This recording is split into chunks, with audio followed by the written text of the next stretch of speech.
Hello and welcome to Denver's weekly real estate podcast, the Denver Homes Market Report. This is Ricky.schoonover of Mode Denver Real Estate, and I thank you for tuning in this week. Last week, we talked a little about the past few months. Really since January, the pool of buyers in this real estate market seemed to have lost their marbles. There were homes where there were solid comps. And what I mean by solid comps is there were plenty of homes that had closed, which, compared to other homes for sale. Even with all this data right here at our fingertips, the buyers were rejecting those numbers. In a recent episode of this podcast, I pulled up a few examples where homes were listed for, say, $500,000, but they actually closed for $60,000, $80,000, even $100,000 over the list price. However, that seems to have been sort of a short-lived phenomenon. The market is calming down, mortgage applications are tapering off of those all-time highs, interest rates are they're still low, but not below that 3%. So, if you locked in a rate below 3%, you likely timed the bottom of where rates were, and they're likely to continue to edge upwards as the feds try to keep tabs on inflation. And that's one of their most effective tools, and that is the 10-year Treasury bond. That's the benchmark that drives the vast majority of mortgage interest rates here in the U.S. Yes, that's true. It's the 10-year Treasury bond. That's where you look to see if the 30-year mortgage rates are trending up or if they're trending down. So we know mortgage applications have tapered off just a bit. We were being told from all sorts of articles related to real estate that inventory was rising. And I specifically researched the Denver metro area, and I found out that was simply not the case. In fact, from January 2021 till April of this year, we have had a fairly steady decline in inventory month after month. Okay, so what does that mean? What's really going on? The fact of the matter is, buyers have just started to back off. Just a little bit. It's that simple. When we start to treat real estate as if it's some sort of cryptocurrency craze or gambling in the stock market, please, just do not play into that. Real estate, for most of us, it's our home. It's the safe place to shelter you and your family. And it happens to be, and just continue to be, one of the best long-term investments you can make. When the housing market starts fluctuating like the stock markets, that creates a very unique anxiety. And the reason is simple. When you're buying and selling stocks, if you lose, fine. Your account goes to zero. However, you lose your home, and quite frankly, you need a place for you, your family, and everything you own to be sheltered from the elements and to remain secure. I just had a closing last week, and my client had mentioned to me, I don't know why real estate is like this and why it's so complex. I could just sign all this from online, from my house or from my office. And I had to explain to them, real estate is a tried and true investment. In fact, it's the largest one of most people's lives, and it's definitely the most impactful. So we have title insurance, we have real estate professionals or realtors, we have appraisers, we have lenders, etc.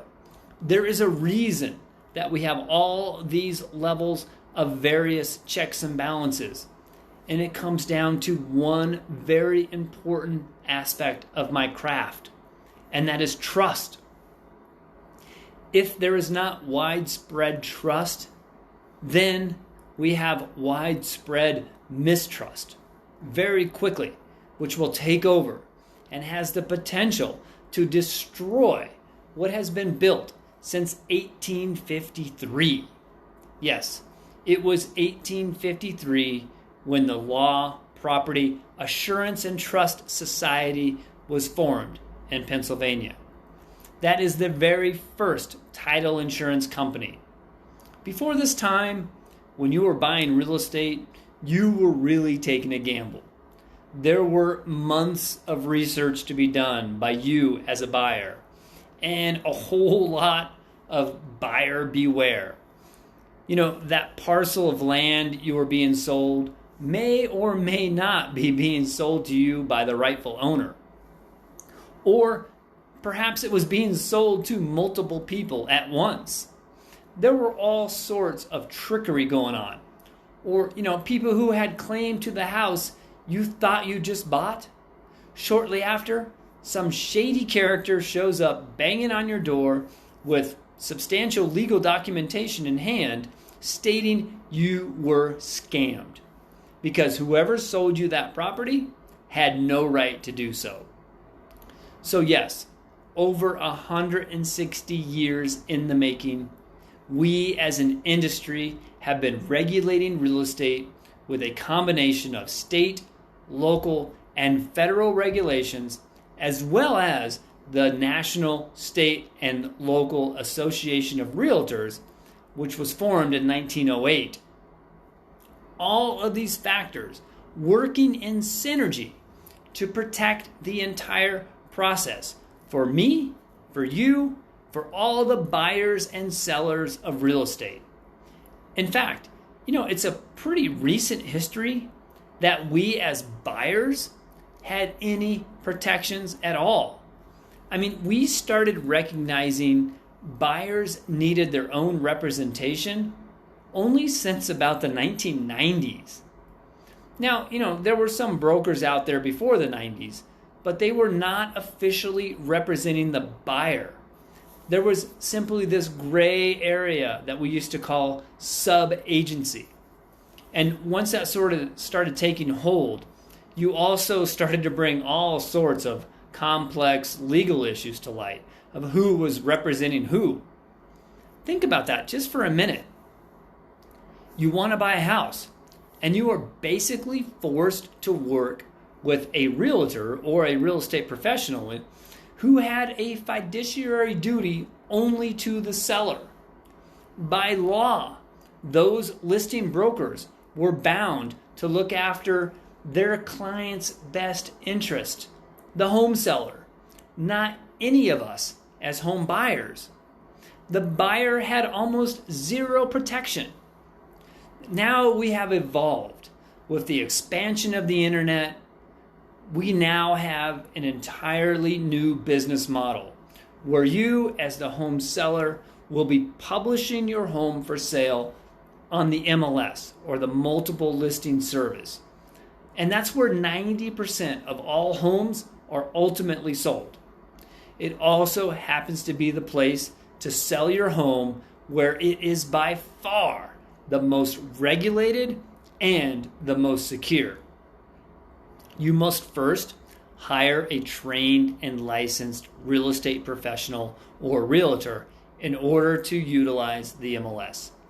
And then taking that a step further, when you do hire your real estate professional or your realtor must also share a portion of the total commission with whoever brings the buyer to the closing table. So now we have a system which is set up, and in most cases, the listing broker is not the one who brings the buyer. If we are the listing broker and we end up finding the buyer, we have protocols in place to shift our agency. And at least here in the state of Colorado, the rules are different. And they're different in different states. But for Colorado, we shift our agency to a transaction broker. And what that means from a legal standpoint is, even if you listed the property for sale and at that time you had a fiduciary duty to your seller, you can now go back to your seller and amend your contract to make the representation a transaction broker, where now you have no fiduciary duty to the seller or to the buyer. However, you can still assist in the execution of the contract without providing any private or personal information to either the buyer or the seller. And this is a delicate balance of, not telling the buyer what price and terms the seller may or may not accept, and also not telling the seller what the buyer may or may not be willing to pay. Now, this starts to sound a little complex, but in all reality, if I listed a property and another broker brings the buyer, I wouldn't know what the buyer would be willing to pay anyway. And if I were representing a buyer in today's system, I really have no clue what the seller would be willing to accept. Now, the problems arise when you try to work both sides of the transaction. Information from the buyer and information from the seller, it will likely be disclosed to me as a realtor. And then, working with the seller and the buyer on each side of the transaction, this has been the subject of many legal issues and legal battles. We as an industry have struggled on how to give buyers the same level of protection as once was reserved for only the seller. For this very reason, I can tell you, I have never, let me repeat that, in my 18 years of real estate, I have never had a deal where I was the realtor for both the buyer and the seller on the same transaction. Now, the closest I have ever come was where I represented the buyer and another broker in my same firm represented the seller, or vice versa, where I represented the seller and somebody in my same firm represented the buyer. I have been in several deals in this sort of scenario. Now, technically, yes, since the contract really belongs to the brokerage, not the individual broker associates or agents, but the chances of me knowing something about the sellers that, would then wrongly share with a buyer or vice versa, those chances are greatly diminished. Knowing the information is not the issue. It's then acting on it or sharing that private information with the other party. That's where the troubles really begin. So, is buying real estate a complex issue? Yes. Is it heavily regulated? Yes. We want to trust everyone. Everyone is going to do the right thing. However, when buying and selling real estate, the magnitude of the transaction automatically makes it inherently more complex than buying almost anything else you can think of. The reason consumers can largely rely on real estate as being a solid long-term invested, it's based on the premise that real estate will continue to be held to the highest standards. In fact, real estate and the real estate industry is traditionally on the cutting edge of making real estate more inclusive and pushing discrimination and bad actors out of our practices as we work to identify those folks. I used a word earlier. The word was trust.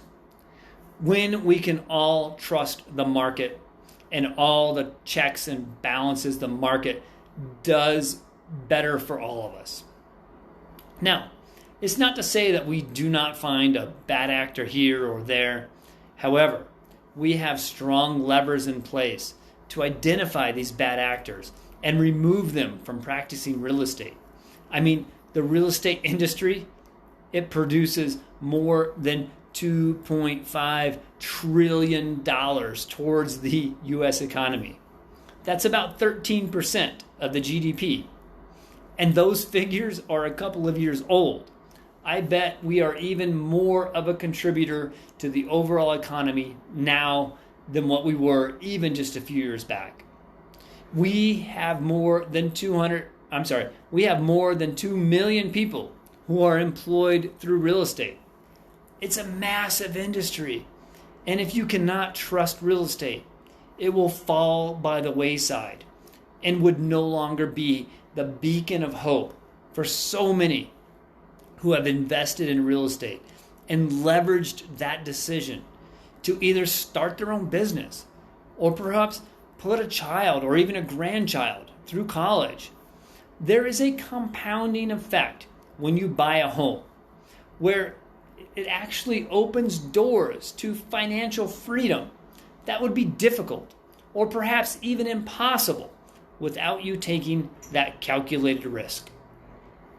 Yes, I said risk. With all the protocols we have, it's called an investment for a reason. It's still a free market. There are cycles where sometimes real estate loses value.